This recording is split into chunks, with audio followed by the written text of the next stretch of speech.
आदरणीय दर्शकवृन्द, मङ्गोल मिडिया हबको यो विशेष श्रृङ्खलामा यहाँलाई हार्दिक स्वागत छ। आज यहाँहरू सामुन्ने उपस्थित हुनुहुन्छ मङ्गोल नेसनल अर्गनाइजेसन केन्द्रीय सर्वोच्च सभाका सदस्य रिन्छेन तामाङ। आज म उहाँसँग मङ्गोल नेसनल अर्गनाइजेसनको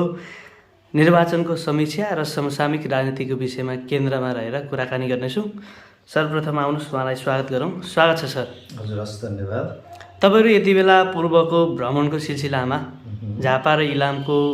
इलाम जिल्लाको विभिन्न स्थानहरूमा भ्रमण गरिरहनु भएको छ। यो भ्रमणको खास उद्देश्य चाहिँ के? विशेष गरी त्यति ठुलो उद्देश्य भन्दा पनि यसपालिको सम्पन्न भएको 2079 मङ्सिर 4 गतेको निर्वाचन पछाडि विशेष गरी डाक्टर गोपाल गुरुङज्यूले निर्वाचन लड्ने क्रममा उहाँको सारथी, उहाँलाई सहयोग गर्ने व्यक्ति लगायत समग्र सङ्गठनसँग जोडिएको ऐतिहासिक पक्षको विषयमा नजिकबाट अवलोकन गर्ने उद्देश्य र यो सङ्गठनलाई आज हामीलाई निर्वाचन लडेर यो ठाउँसम्म पुग्नको निमित्त बाटो तय गरिदिनु हुने अग्रज व्यक्तिहरूको सम्मानको निमित्त उहाँहरूको दैलोमै एकचोटि पुगेर उहाँहरूसँग चाहिँ एउटा नजिकबाट परिचय स्थापित गर्ने भन्ने उद्देश्यसहित चाहिँ हामी नेपालको सुदूरपूर्वको भ्रमणमा थियौँ। यस कारणले गर्दाखेरि यसपालिको निर्वाचन पछाडिको यो पूर्व भ्रमणको खास उद्देश्य भनेको सङ्गठनलाई यो स्तरसम्म पुर्याउनको निमित्त महामानव डाक्टर गोपाल गुरुङज्यूलाई सहयोग गर्ने उहाँको समकालीन सारथीहरूसँगको एउटा सम्मानको निमित्त उहाँसँग भेटघाटको निमित्त मात्रै थियो। तपाईँ जीवनको पहिलो पटक यो प्रतिनिधि सभाको निर्वाचनमा उम्मेदवारको रूपमा पनि चिनिनुभयो।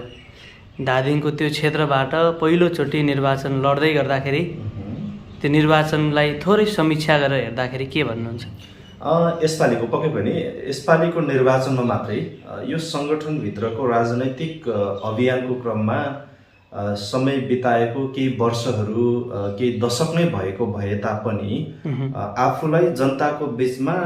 टेस्ट गर्नको निमित्त भनेको हामीले डाक्टर गोपाल गुरुङज्यू र मङ्गोल अर्गनाइजेसनले अँगालेको मङ्गोलवाद दर्शनको विषयमा जनताहरूलाई त्यो विषयमा जानकारी गराउँदै हिँड्दै जाने क्रममा पहिलो पटक निर्वाचन प्रक्रिया मार्फत नै आफूलाई जनताको बिचमा प्रशिक्षणमा अथवा एउटा परीक्षण उसमा हालेर त्यहाँबाट आफूलाई निकाल्नको निमित्त जाने एउटा सुनौलो अवसरको रूपमा मैले ग्रहण गरेँ। यस कारणले गर्दाखेरि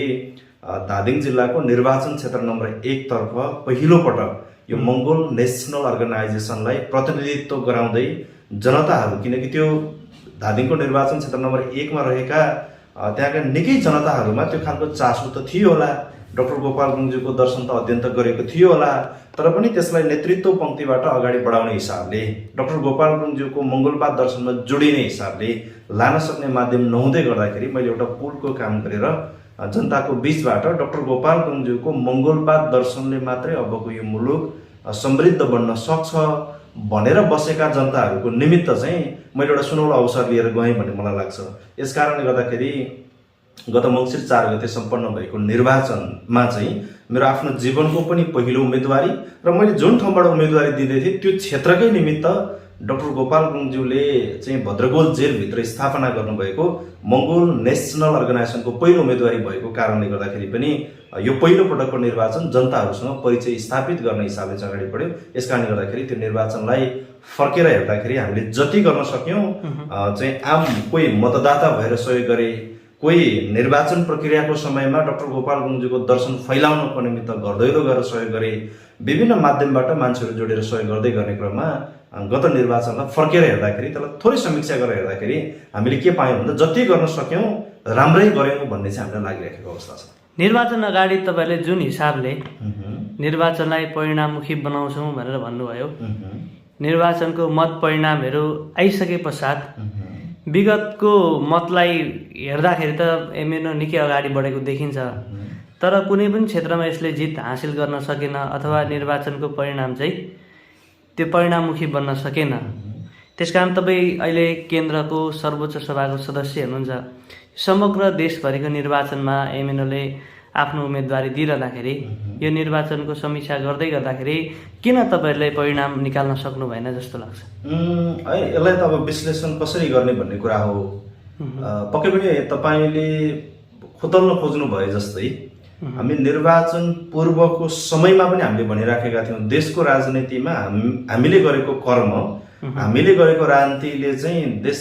देशलाई परिवर्तन गर्ने दिशामा चाहिँ एउटा परिणाममुखी परिवर्तनको दिशामा लानको निमित्त एमएनओको भूमिका रहन्छ भन्ने कुरा यो निर्विवाद कुरा हो। यो निर्वाचनको बेला मात्र होइन, हामी हर समयमा मंगोलिया सन्डासनको राजनीतिक अभियानलाई अगाडि सार्ने क्रममा हामीले भन्दै आइराखेको कुरा हो।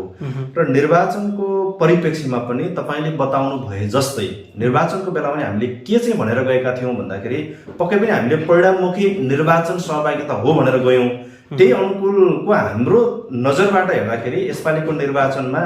हाम्रो संगठनले प्राप्त गरेको मतले चाहिँ के देखायो भन्दा हामी परिणाममुखी निर्वाचन लडेर आयौँ भनेर हामी भन्न सक्छौँ। त्यो कसरी सक्छौँ त भन्दाखेरि नेपालको राजनीतिमा चाहिँ निर्वाचनको परिवेशमा अथवा निर्वाचनको समयमा हामीले बोल्दै गरेको कुरा, हामीले उकल्दै गरेको कुरा र निर्वाचन पछाडि निर्वाचन सम्पन्न भएर देशको राजनीतिले एउटा ट्र्याक समाउने बेला पनि हामीले बोल्दै गरेको, हामीले अभिव्यक्त गर्दै गरेको विचारहरूले चाहिँ के देखाउँदैछ त भन्दा मंगोल नेसनल अर्गनाइजेसनले गरेको राजनीति भनेको त्यो परिणाममुखी राजनीतिमा हामी लागिरहेका छौँ भन्ने कुरा त यो त अबको चाहिँ नयाँ जेनेरेसनले अब यो कुरालाई बुझ्न थालेको छ भन्ने हामीलाई लागेको छ। र यसपालिको निर्वाचनमै पनि हामीले प्राप्त गरेको मत भारलाई हेर्दाखेरि उल्लेखनीय रूपमा होइन, हामीले चाहिँ अब यसलाई तातै खाउँ जलाई मराउको स्थितिले जाने कुराहरू त रहेन यो भित्र। किनकि अन्य राजनीतिक दलको जस्तो चाहिँ केवल सत्ता र शक्ति प्राप्त गर्ने एउटा दुईटा सांसद, दुई चारवटा सांसद कति सिट सकिन्छ गणितीय हिसाबले सांसद संख्या विस्तार गर्ने, सांसद संख्याको आधारमा भोलि गएर चाहिँ पार्लियामेन्टमा पुगेर चाहिँ त्यहीँभित्र सम्झौता गरेर होइन, एउटा दलसँग अर्को दलको सम्झौता गरेर विचार सिद्धान्त मिले पनि नमिले पनि आफूले एकचोटि प्राप्त गर्नको निमित्त, त्यो सत्ता र शक्ति प्राप्त गर्नको निमित्त कुनै पनि हिसाबको कम्प्रोमाइज गर्नको निमित्त पछाडि नहटिकन त्यहाँ गएर चाहिँ मन्त्रीको बार्गेनिङ गर्नको निमित्त मात्रै चाहिँ मंगोलिया सन्डासनको राजनीतिक अभियान होइन, त्यसको निमित्त मात्र मंगोलिया सन्डासन राजनीति गरेको होइन। यसकारणले गर्दाखेरि हामीले चाहिँ के बुझ्नु पर्यो त भन्दा मंगोल नेसनल अर्गनाइजेसनले स्थापना कालदेखि उठाउँदै आएको मुद्दाहरू, स्थापना कालदेखि उठाउँदै आएको मागहरू, त्यसलाई परिपूर्ति गर्नको निमित्त यो संगठनको नेतृत्व पंक्तिले कतिसम्म जनताको पक्षमा बसेर चाहिँ काम गर्न सके, जनतालाई कतिसम्म चाहिँ आफूले बोलेको कुरा इमान्दारितापूर्वक चाहिँ त्यसलाई पालना गर्नको निमित्त, इमान्दारितापूर्वक त्यसलाई स्थापित गर्नको निमित्त कति समय योगदान गरे भन्ने कुराले बढी महत्त्व राख्ने भएको कारणले गर्दाखेरि हामीले समग्र निर्वाचनको पक्षलाई केलाउँदै गर्ने क्रममा चाहिँ हामीले कसरी हेर्नु पर्यो भन्दा नेपालको अहिलेको सोसाइटी होइन, नेपालको अहिलेको कम्युनिटी बेसमा एउटा खालको चाहिँ राजनैतिक विश्लेषण चाहिँ कसरी सुरु गरेर लिएर गएको अवस्था छ भन्दा त्यो कुनै पनि राजनीतिक दल निर्वाचनको प्रतिस्पर्धामा जाने बित्तिकै उसको सफलता र असफलताको मापन चाहिँ कसले गरिदिने एउटा खालको चाहिँ इन्भाइरोमेन्ट क्रिएट गरियो यति बेला भन्दा सफल र असफल भन्ने कुरा चाहिँ गणितीय हिसाबले एक मत कसले बढी प्राप्त गर्यो, एक मत कसले घटी प्राप्त गर्यो, त्यसलाई नै सफलता र असफलता भनेर त्यो खालको चाहिँ अहिलेको सिचुएसन, त्यो खालको अहिलेको इन्भाइरोमेन्ट क्रिएट गरेर चाहिँ जनताहरूलाई अहिले चाहिँ एक हिसाबको एउटा पर्दा लगाउने चाहिँ कोसिस भइराखेको अवस्था छ। तर राजनीति भनेको नितान्त त्योभन्दा फरक कुरा हो। राजनीतिले पक्कै पनि हामी निर्वाचन अभ्यासमा जाँदै गर्ने क्रममा अन्य राजनीतिक दल अथवा कुनै पनि पोलिटिकल पार्टीको कम्पिटिटरहरू भन्दा एमएनओको तर्फबाट उठ्दै गरेको चाहिँ एकजना क्यान्डिडेटले एक मत भए पनि बढी ल्याएर उसले निर्वाचनमा आफूलाई चाहिँ जितेको साबित गराउनु पर्छ, पार्लियामेन्ट पुग्नको निमित्त त्यो गर्नुपर्छ नै पर्छ। तर त्योभन्दा अगाडि उसले जनताको पक्षमा रहेर चाहिँ काम गर्नको निमित्त उसले गर्ने अनेकौं उसको चाहिँ जीवनको दैनिकी, उसको क्रियाकलापहरूले पनि त्यहाँनिर महत्त्व राख्ने भएको कारणले गर्दाखेरि नेपालको निर्वाचन प्रक्रियाको मापन चाहिँ निर्वाचनको मत परिणाम सार्वजनिक भइसके पछाडि त्यहाँबाट पाएको 5 वर्षको जुन एउटा टाइम ड्युरेसन हुन्छ त्यो इलेक्टेड मान्छेहरूको निमित्त पनि जसले निर्वाचन जितेर गएका छन्, जसले निर्वाचन नजितेर पराजित भएर आगामी 5 वर्षपछिको निर्वाचनबाट म इलेक्टेड हुन्छु भनेर जो प्रिपरेसन गरिरहेका छन् त्यो दुवैको निमित्त त्यो 5 इयर्सको टाइम भनेको चाहिँ जनताको निमित्त अथवा जनताको अगाडि चाहिँ उसले त्यो चाहिँ एउटा प्रिपरेसन गर्दै गर्ने क्रममा जनताको अगाडिबाट मूल्याङ्कन गर्ने, जनताले विश्लेषण गर्ने, यो किसिमले गयो भने पक्कै पनि यो चाहिँ गर्छ होला भनेर त्यो टेस्टेड हुने समय भएको कारणले गर्दाखेरि पनि निर्वाचनको मत परिणामको मापन चाहिँ हामीले यति बेला केले मात्रै गर्नु हुँदैन भन्दा कति सिट लिएर आयो, कति भोट ल्यायो भन्नेले मात्रै मापन गर्नु हुँदैन। निर्वाचन भन्दा पहिला जति बेला भोट माग्नको निमित्त आम मतदाताको घर दैलोमा पुग्दाखेरि उसले के कुरा बोल्दै थियो, निर्वाचन सकिसकेपछि पनि उसले के कुरा बोल्दैछ भन्ने कुराले चाहिँ मापन गर्नुपर्छ भन्ने चाहिँ हामीले महत्त्व राखेर हिँड्छौँ अथवा त्यो हिसाबले चाहिँ हामीले हेरिराख्छौँ। र गत चाहिँ मङ्सिर 4 गतेको निर्वाचन पछाडि पनि अब त आम मतदाताहरूले केलाउन त थालिसकेको अवस्था छ। भर्खरै मात्रै निर्वाचन सम्पन्न भएर गएको अहिले चाहिँ करिब 2 महिना मात्रै प्लस भएर अलिकति समय अगाडि बढेको छ। यो 2 महिनाको अन्तरालमै जनताले देख्न थाल्यो नि त होइन। 15 सिट जित्ने, 20 सिट जित्ने, 35 सिट जित्ने, 60-70 सिट निर्वाचन जितेर जाने राजनीतिक दलहरूले पनि चुनाव जित्दै गर्ने क्रममा हिजो निर्वाचन भन्दा पहिला आम मतदाताको अगाडि के कुरा राखेको थियो, निर्वाचनको मतपरिणाम सार्वजनिक भएर कसैको चाहिँ परिचय फराकिलो भयो, कसैको परिचय चाहिँ त्यहाँनिर साँगुरिने क्रममा उनीहरूले उनीहरूको बोलीमा कति परिवर्तन आयो भन्ने कुरा त जनताले हेरेको छ नि। यस कारणले गर्दाखेरि हामीले चाहिँ गत सम्पन्न भएको निर्वाचन, यो भर्खरै सम्पन्न भएको निर्वाचन मात्रै नभइकन आउने हरेक निर्वाचनहरूको समीक्षा पनि हाम्रो ध्येयबाट अथवा हाम्रो दृष्टिकोणबाट हेर्दाखेरि निर्वाचनको समीक्षा गर्ने क्रममा चाहिँ केवल जोड र घटाउको मात्रै मापनले चाहिँ यसले जित्यो यसले हार्यो भन्ने भन्दा पनि निर्वाचनभन्दा पहिला उसले के कुरा बोलिराखेको थियो, निर्वाचनभन्दा पछाडि चुनाव जित्दाखेरि उसले कस्तो व्यवहार देखायो, चुनाव हार्दाखेरि ऊ कुन ठाउँमा चाहिँ उत्साहित भएर काम गरिराखेको छ भन्ने कुरालाई चाहिँ नजिकबाट निहालेर यो निर्वाचनको मापन गर्नुपर्छ भन्ने हामीलाई लाग्छ। यसो हुँदाखेरि पनि गत निर्वाचनमा मङ्गोल नेसनल अर्गनाइजेसनले देशभरिबाट उम्मेदवारी दिँदै गर्ने क्रममा हाम्रो दलले गणितीय हिसाबले नतिजा चाहिँ 2074 सालको निर्वाचन भन्दा त उल्लेख्य मात्रामा चाहिँ हामीले त्यो विकास गरेर ल्याइसकेका छौँ। त्यही मत परिणामकै आधारमा जति मत यसपालाको निर्वाचनमा मङ्गोल नेसनल अर्गनाइजेसनले देशभरिबाट हामी समानुपातिक तर्फको मत भारलाई हेर्दाखेरि प्रतिनिधि सभातर्फ झन्डै 49,000 र प्रदेश सभातर्फ झन्डै 64,000 हामीले भोट पाउँदै गर्ने क्रममा हामीले पाएको मतको आधारमा नेपालको क्याबिनेट निर्माण भइरहेको अवस्था छ अहिले होइन। 2079 मङ्सिर 4 गते नेपालमा निर्वाचन सम्पन्न भयो। निर्वाचनको मत परिणाम मोटामोटी सबै निर्वाचनको मत परिणाम सार्वजनिक हुँदाखेरि समानुपातिक सहितको गर्दाखेरि झन्डै मङ्सिरको अन्तिम साता मत परिणाम घोषणा हुने बित्तिकै मङ्गोल नेसनल अर्गनाइजेसनले प्राप्त गरेको मतलाई हेरेर अब हामीले यो किसिमको चाहिँ पोलिटिकल चाहिँ एलायन्स बनाएर गएन भनेदेखि अथवा यो खालको क्याबिनेट निर्माण गर्न सकिएन भनेदेखि भोलि गएर मङ्गोल नेसनल अर्गनाइजेसनले यसपालिको निर्वाचनमा पाएको मतलाई जति भोट हामीले पायौँ त्यो भोटलाई चाहिँ बिउको रूपमा प्रयोग गरेर फेरि फैलाएर गयो भने अब चाहिँ हाम्रो राजनीतिक भविष्य खत्तम हुन्छ है भन्ने हिसाबले उनीहरूको जुन एउटा गठबन्धन थियो त्यो गठबन्धन टुक्रिएर कता जोडिन पुग्यो, कताको कुरा कता टुक्रिन पुग्यो। यसले चाहिँ के देखाउँदैछ भन्दा मङ्गोल नेसनल अर्गनाइजेसन नितान्त चाहिँ गत निर्वाचनमा हारेको होइन, यसले जितेर आएको रहेछ भन्ने चाहिँ हामीले एक खालको आत्मसमीक्षा गरेर अगाडि बढिराखेको अवस्था छ। थोरै समसामयिक राजनीतिलाई जोडौँ। देशको तेस्रो ठुलो दलको नेतृत्वमा अहिले सरकार बनेको छ र यो सरकारलाई प्रतिपक्षी ठुलो दलले नै समर्थन जनाएको छ। प्रतिपक्षबिन संसद चाहिँ लोकतन्त्रको लागि खतरा भनिन्छ। एमएनओले चाहिँ लोकतन्त्रलाई आफ्नो प्राण भन्दै आइरहेको छ। एमएनओको निमित्त चाहिँ लोकतन्त्र प्राण हो। लोकतन्त्रलाई प्राण भन्ने एमएनओले चाहिँ यो घटनालाई कसरी हेर्छ? पक्कै पनि नेपालको यो निर्वाचन पछाडिको राजनीतिक घटना परिघटनालाई नजिकबाट निहालेर हेर्दाखेरि अरूको निमित्त त अनौठो लाग्यो होला, यो हुनै नपर्ने, यो कसरी जोडिन पुग्यो भन्ने लाग्यो। तर हाम्रो निमित्त चाहिँ यो त्यति साह्रो अनौठो घटना थिएन यो। किनकि यो घटना भनेको नेपालको पछिल्लो समयको राजनीतिक घटना परिघटनालाई हेर्दाखेरि राजनीतिको निमित्त राजनीति भन्दा पनि, जनताको अधिकारको निमित्त राजनीति भन्दा पनि नेपालको अहिलेको वर्तमान राजनीति भनेको सत्ता र शक्तिमा टिक्नको निमित्त मात्रै राजनीति भइराखेको अवस्था छ। उनीहरू सबैको ध्येय, उनीहरू सबैको उद्देश्य, उनीहरू सबैको स्वार्थ चाहिँ यति बेला के मात्रै छ भने सत्ता र शक्ति प्राप्त गर्ने, सत्ता र शक्ति प्राप्त गर्ने क्रममा नै एमएनओलाई चाहिँ जसरी हुन्छ दबाउने भन्ने मात्रै उनीहरूको निहित स्वार्थ र उद्देश्य भएको कारणले गर्दाखेरि यो अहिले पछिल्लो समय भएको जुन एउटा चाहिँ गठबन्धन छ र त्यो गठबन्धनले नेपालको अहिलेको सरकारको नेतृत्व लिँदै गर्ने क्रममा चाहिँ नेपालको अहिलेको पार्लियामेन्टभित्रको सबैभन्दा बढी चाहिँ सदस्य सङ्ख्या पुर्याउन सफल भएको राजनीतिक दलले पनि उनीहरूकै समर्थनमा मत दिएको घटनालाई हामीलाई चाहिँ अनौठो लागेको छैन। किन पनि लागेको छैन भन्दा नेपालको राजनीतिमा चाहिँ अलिकति अगाडिसम्मको चाहिँ घटना परिघटना अथवा अलिकति अगाडिसम्म विकसित हुने राजनीतिक समस्याहरू चाहिँ यो हिसाबले अब आउँछ है मुलुकमा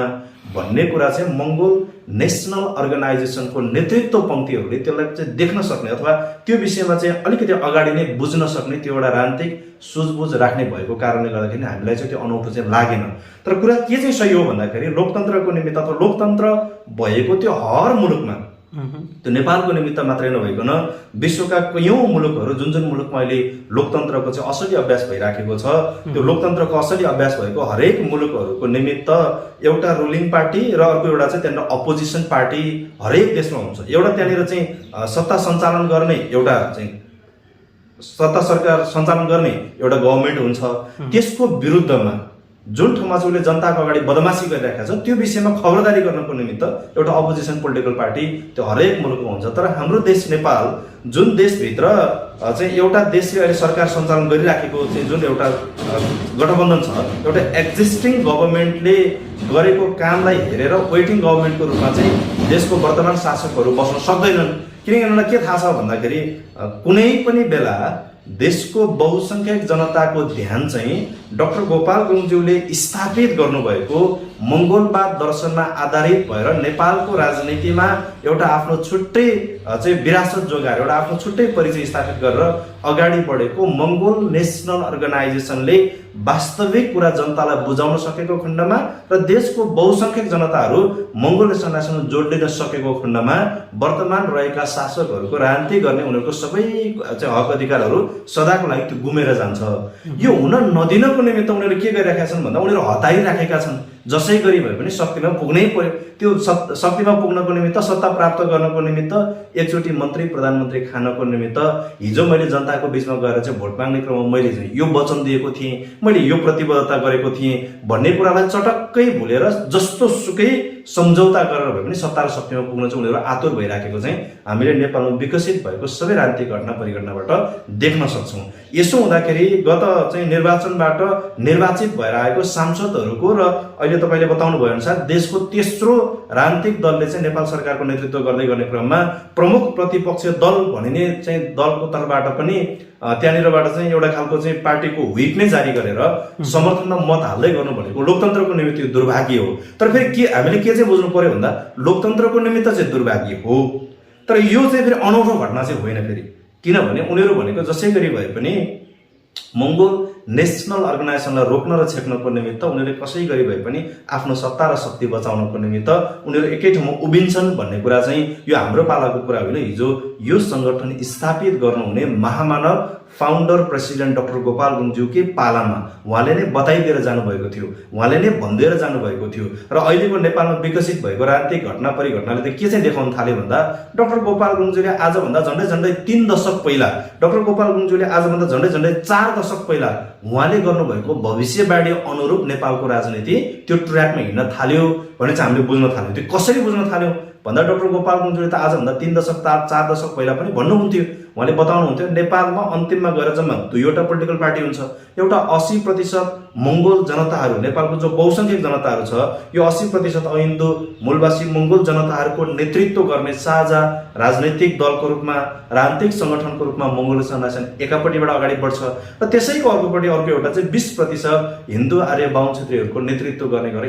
एउटा राजनीतिक दल अगाडि बढ्छ। यो 2वटा पोलिटिकल पार्टीको बिचमा चाहिँ सत्ता र शक्ति प्राप्त गर्नको निमित्त जनताको बिचमा आफ्नो एउटा फ्रेस म्यान्डेट लगेर चाहिँ एउटा खालको कम्पिटिसन हुन्छ त्यहाँनिर। त्यो हुने क्रममा भोलि गएर चाहिँ चुनाव जितेर जाने दल चाहिँ त्यहाँनिर रुलिङ पार्टी भएर काम गर्छ, चुनाव हारेर जाने दल चाहिँ त्यहाँनिर अपोजिसन पार्टी भएर जनताको पक्षमा त्यहाँनिरको रुलिङ पार्टीले गरेको बदमासीहरूको खबरदारी गर्छ भनेर त डाक्टर गोपाल गुरुङज्यूले आजभन्दा 3 दशक 4 दशक पहिला नै बताएर जानुभएको अवस्था थियो। त्यसै अनुकूल यसपालिको निर्वाचनको मतपरिणामले र निर्वाचनको मतपरिणाम सार्वजनिक भइसके पछाडिको भर्खरै नेपालमा बनेको अहिलेको चाहिँ सरकार र गठबन्धनमाथि चाहिँ विपक्षी राजनीतिक दलबाट दिएको विश्वासको मतले चाहिँ के स्पष्ट पार्यो त भन्दाखेरि साँच्चै नै डाक्टर गोपाल गुरुङज्यूले भने जस्तै पार्टीको नाम फरक, झन्डा अलग, विचार अलि अलग देखाए तापनि अन्तिममा उनीहरूको उद्देश्य एउटा हुन्छ, मङ्गोल नेसनल अर्गनाइजेसनको उद्देश्य एउटा हुन्छ भनेर त त्यति बेला नै डाक्टर गोपाल गुरुङज्यूले भनेर जानुभएको अवस्था थियो। त्यसै अनुरूप नेपालमा यस अहिलेको चाहिँ जुन गठबन्धन राजनीतिक दल अथवा सत्ता साझेदार राजनीतिक दलहरूलाई विश्वासको मत दिँदै गर्ने क्रममा चाहिँ के चाहिँ स्पष्ट तुल्यायो भन्दा अब नेपालको राजनीतिमा अथवा नेपालमा लोकतन्त्रको असली अभ्यास हुने क्रमको नेपालको वास्तविक यसपालिको निर्वाचन पछाडिको अपोजिसन पोलिटिकल पार्टीको रूपमा चाहिँ मङ्गोल नेसनल अर्गनाइजेसन मात्रै छ है भन्ने कुरा चाहिँ वास्तविक रूपमा अहिले देखिन आइपुगेको अवस्था छ। यसकारणले गर्दाखेरि यो पछिल्लो समयमा विकसित भएको राजनीतिक घटना र परिघटनाले चाहिँ हामी यति बेला यसलाई नजिकबाट निहालेर हेर्दाखेरि अनौठो घटना होइन यो, यो चाहिँ उनीहरूको निमित्त त यो अहिलेको निर्वाचन लड्नुभन्दा पहिला नै तयार भएको जुन उनीहरूको मस्यौदा थियो त्यो मस्यौदाको आधारमा नेपालको राजनीतिलाई उनीहरू अगाडि बढाउन खोजे। तर डाक्टर गोपाल गुरुङज्यूले आजभन्दा 3 दशक 4 दशक अगाडि भन्नुभयो अनुरूपकै नेपालको राजनीतिक सुरुवात भएर गएको अवस्था छ। यस कारणले गर्दा अनौठो मान्नुपर्ने कुरा छैन, तर यो घटनालाई हामीले नजिकबाट चाहिँ निहालिराखेको अवस्था छ। निर्वाचन अगाडिको गठबन्धन र निर्वाचन पछाडिको सत्ता समीकरण, सत्तामा दलहरूको भागभण्डा र अहिलेको यो समसामयिक राजनीतिलाई हेर्दाखेरि लोकतन्त्र, धर्मनिरपेक्ष र प्रान्तीयतामाथि जुन हिसाबले हमला भइराखेको छ, अब मङ्गोल नेसनल अर्गनाइजेसन देशको राष्ट्रिय राजनीतिमा उदाउनको निमित्त चाहिँ अब तपाईँहरू कस्तो खालको रणनीति बनाएर अगाडि बढ्नुहुन्छ? यसमा त यस्तो छ, जस्तै मङ्गोल नेसनल अर्गनाइजेसनको रणनैतिक लाइनहरू भनेको त मोटामोटी कति कुराहरू त स्पष्ट भएर गइसकेको अवस्था छ र देशको राजनीतिमा अघि तपाईँले बताउनु भयो जस्तै लोकतन्त्र, धर्मनिरपेक्ष, प्रान्तीयता यो देशमा स्थापित गर्नको निमित्त त मङ्गोल नेसनल अर्गनाइजेसनले एउटा लामो चाहिँ सङ्घर्षको यात्रा तय गर्नु परेको थियो होइन। यो सङ्गठनको फाउन्डर प्रेसिडेन्ट डाक्टर गोपाल गुरुङज्यूले त आफ्नो जीवन नै उहाँले चाहिँ समर्पण गर्नु परेको थियो। भद्रगोल जेलको चिसो भुइँदेखि लिएर होइन भूमिगत जीवनदेखि लिएर उहाँ त जीवनभर अनेकौँ भुक्तमानहरू सहनु पर्यो। त्यो सहँदै गर्ने क्रममा डाक्टर गोपाल गुरुङज्यूको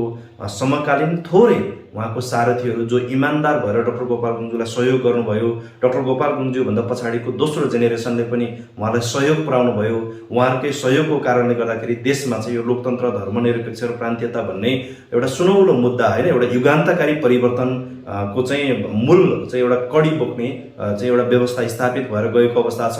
अब यो अगाडि बढ्दै जाने क्रममा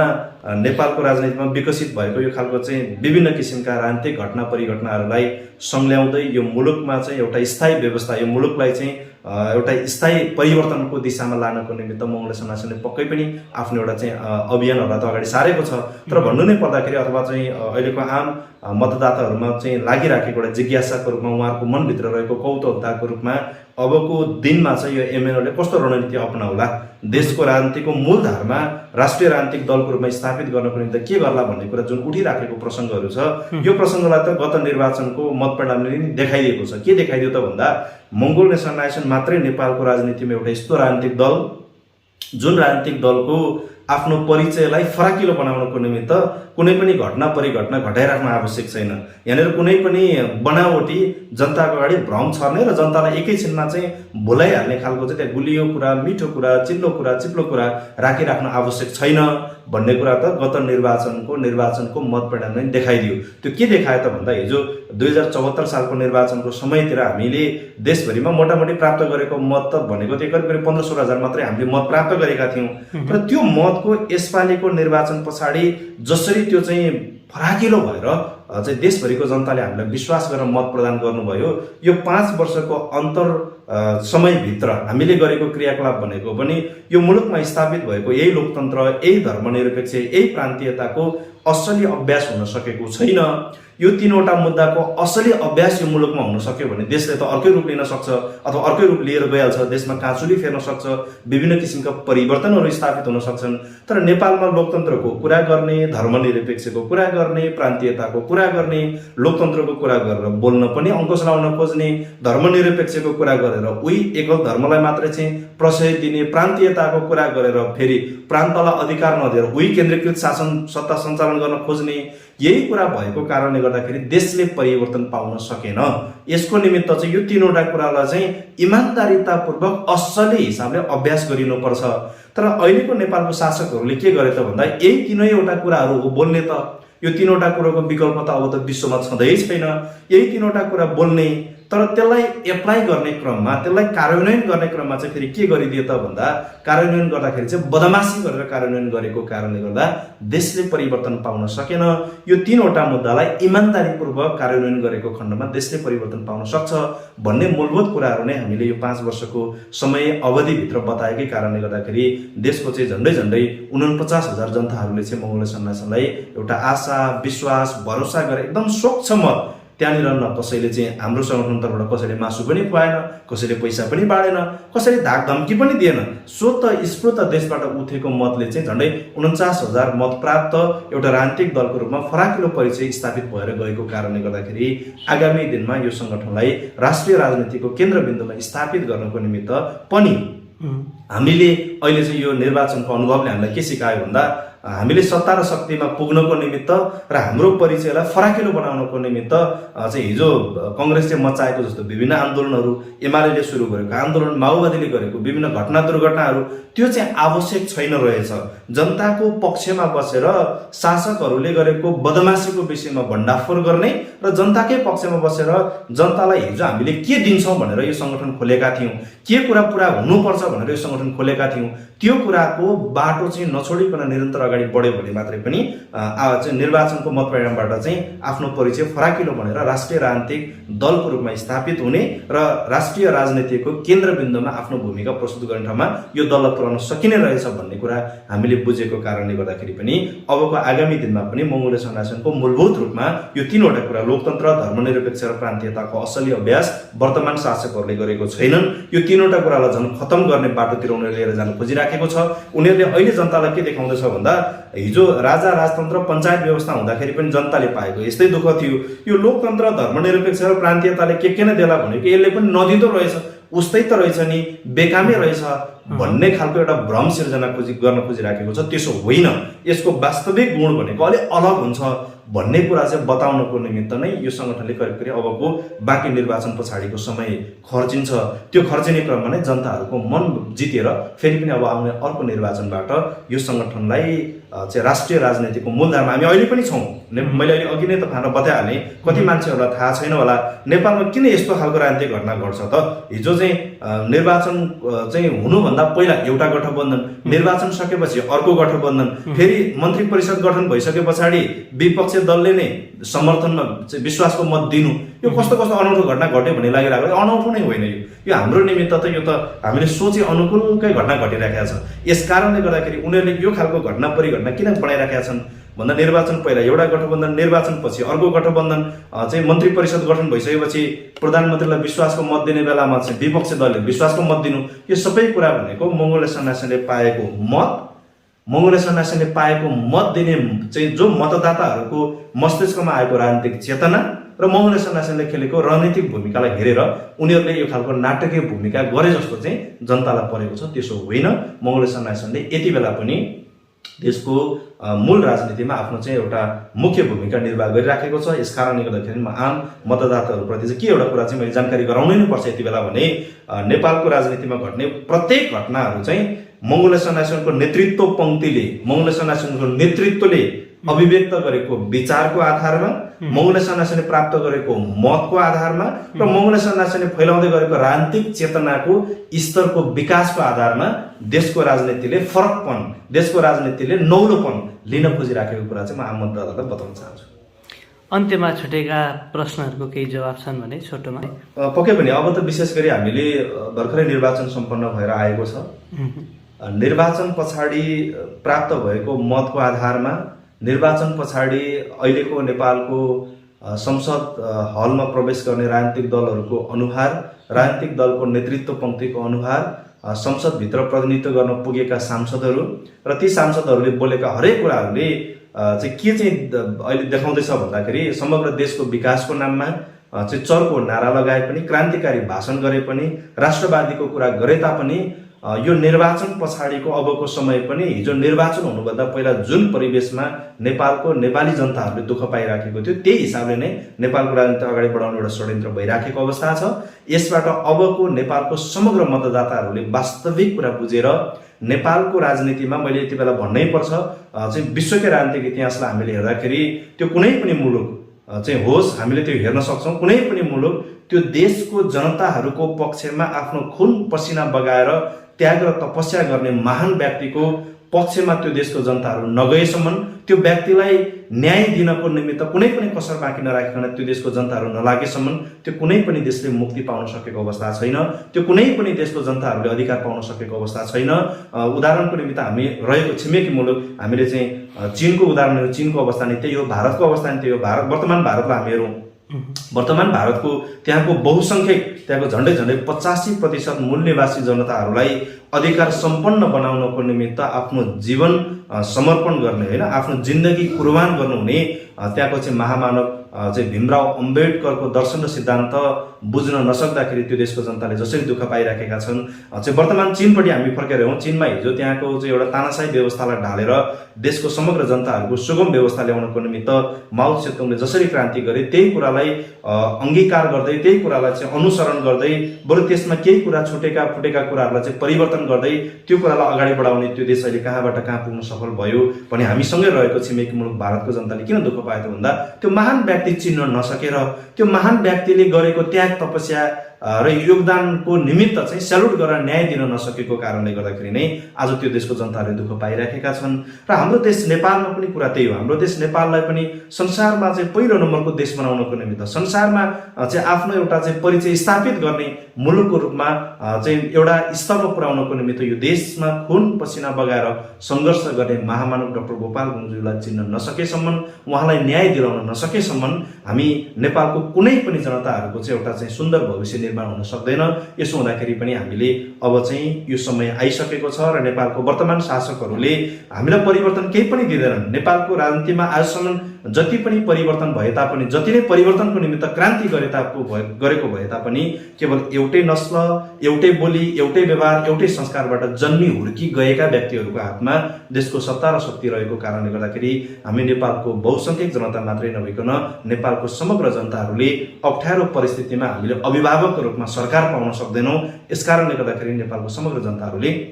अब बुझ्नुपर्ने बेला के चाहिँ आइसकेको छ भन्दा यो देश बनाउनको निमित्त, यो देशको वास्तविक परिवर्तनको निमित्त, यो देशको बहुसङ्ख्यक जनताहरूको अधिकार स्थापित गर्नको निमित्त, लोकतन्त्र, धर्मनिरपेक्ष र प्रान्तीयता ल्याउनको निमित्त जेलको चिसो छेडीदेखि लिएर चाहिँ भूमिगत जीवन हुँदै जिन्दगीभर भुक्तमान सहेर यही देशमा चाहिँ जीवन समर्पण गर्ने एउटा महान व्यक्ति महामानव डाक्टर गोपाल गुरुङज्यूको वास्तविक दर्शनलाई अनुसरण गर्दै मङ्गोल नेसनल अर्गनाइजेसनले अगाडि सारेको राजनीतिक अभियानलाई सहयोग नगरेसम्म देशको जनताहरूले त्यो मुक्ति पाउने, देशको जनताहरूले चाहिँ एउटा सुगम व्यवस्था पाउने, देशको जनताहरूले एउटा सुरक्षित भविष्य पाउने अवस्था नरहने भएको कारणले गर्दाखेरि म आम देशभरिको चाहिँ जनताहरूलाई अथवा आम चाहिँ नेपालको नागरिकहरूलाई त्यो आह्वान पनि गर्न चाहन्छु र गत निर्वाचनबाट मङ्गोले संरक्षणलाई जुन एउटा परिचय स्थापित गर्ने, एउटा फराकिलो परिचय बनाउनको निमित्त देशभरिबाट हामीले जुन एउटा खालको चाहिँ मत प्राप्त गर्यौँ, यसको निमित्त आम मतदाताहरूप्रति पनि म हार्दिक चाहिँ आभार प्रकट गर्न चाहन्छु। तपाईँहरूले हामीलाई विश्वास गरेर दिनुभएको मतले चाहिँ हामीलाई यो समयमा हामीलाई निराश हुन कति पनि दिएको छैन। यसले चाहिँ फेरि हामीलाई बढी हतोत्साहित भएर, बढी चाहिँ आक्रोशित भएर मैले के नै पाएँ भनेर आत्तिएर अगाडि जाने गरेर पनि हामीले मत पाउन सकेनौँ। तपाईँहरूले दिलाउनु भएको भोटले चाहिँ हामीलाई यति बेला कहाँ राखिदिनु भएको छ भन्दा डाक्टर गोपाल गुरुङज्यूको मङ्गोलवाद दर्शन र मङ्गोलवाद दर्शनलाई अनुसरण गरेर अगाडि बढ्ने महामानव डाक्टर गोपाल गुरुङज्यूले भद्रगोल जेलभित्र खोल्नु भएको मङ्गोल नेसनल अर्गनाइजेसनले अगाडि बढाउने राजनीतिक घटना परिघटनाहरूमा तपाईँहरूले दिनुभएको मतले चाहिँ हामीलाई के देखाएको छ भन्दा चाहिँ यो राजनीतिक चाहिँ अभियानको क्रममा डाक्टर गोपाल गुरुङज्यूको मङ्गोलवाद दर्शन अगाडि सार्ने कुरामा, मङ्गोले संरक्षणको राजनीतिक अभियान अगाडि सार्ने क्रममा तपाईँहरूको मतले चाहिँ हामीलाई के शिक्षा दिएको छ भन्दा यो अभियान भनेको निरन्तर लडिरहने एउटा चाहिँ राजनीतिक परिवर्तनको निमित्त निरन्तर लडिरहने एउटा शौर्य गाथा हो। यसकारण नआत्तिनुहोस् भन्ने हिसाबले तपाईँहरूले हामीलाई सन्तुलित मत प्रदान गरिदिनु भएको छ। त्यो सन्तुलित मतलाई लिएर आगामी दिनमा सङ्गठनको परिचय फराकिलो बनाउँदै देशभरिको आम नागरिकहरूको पक्षमा रहेर यो देश परिवर्तनको निमित्त काम गर्ने पक्षमा हामी दृढ चाहिँ ढङ्गबाट उभिन तयार छौँ भन्ने कुरा बताउँदै आम मतदाताहरूप्रति पनि म धन्यवाद व्यक्त गर्न चाहन्छु। हस्, तपाईँको यो विशेष समय र संवादको निमित्त धन्यवाद। तपाईँलाई पनि विशेष गरी निर्वाचन पछाडिको समसामयिक घटना परिघटना र निर्वाचनको विषयमा पनि थोरै कुरा राख्ने एउटा अवसर दिनुभएकोमा तपाईँलाई पनि धेरै धन्यवाद दिन चाहन्छु।